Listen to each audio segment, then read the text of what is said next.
Assigning to concealment of disposal of stolen property 315 എങ്ങനെയാണെങ്കിൽ 20,000 rupees. അപ്പൊ അവിടെ മൂന്നെടുത്തും 20,000 റുപ്പീസിൽ കൂടത്തില്ലെങ്കിൽ സമ്മറി ട്രയൽ ചെയ്യാം. സെക്ഷൻ പഠിക്കണം 301, 303, 304, 315. ഓക്കെ. അടുത്തത് 330. The offense under section 330 and breach of peace 350, 349 summary ട്രയലാണ്. Abetment of any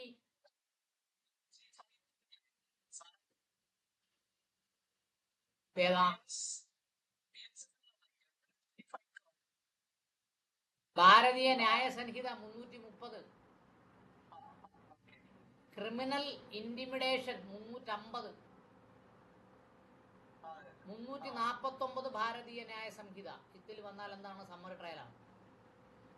abutment of any of the foregoing offence, മുകളിൽ പറഞ്ഞ ഏതെങ്കിലും ഒഫൻസിനെ അബറ്റ് ചെയ്താൽ എന്താണ്? സമ്മറി ട്രയലാണ്. ഏതൊക്കെയാ? 301, 303, 304, 315. പിന്നെന്താ പറഞ്ഞേക്കുന്നത്? 330, 350, 349.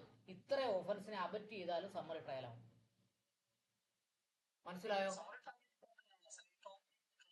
പിന്നെ അതിൽ സെക്ഷനാണ് കാണാൻ പഠിക്കേണ്ടത് കേട്ടോ.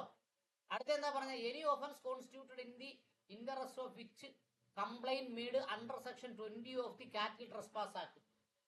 സെക്ഷൻ 20 കാറ്റൽ ട്രസ്പാസ് ആക്ട് പ്രകാരം പറയുന്നതെല്ലാം എന്താണ്? സമ്മറി ട്രയൽ ആണ്. അവിടെ അത്രയും മാത്രം പഠിച്ചാൽ മതിയാകും. ഓക്കെ. പിന്നെ വേറെ ഉണ്ട്. The high court confer the magistrate empowers the magistrate second class magistrate കേരളത്തിൽ ഇല്ലാത്തത് കൊണ്ട് അവരെ സമ്മറി ട്രയൽ ഒന്നും ഏൽപ്പിക്കത്തില്ല കേട്ടോ.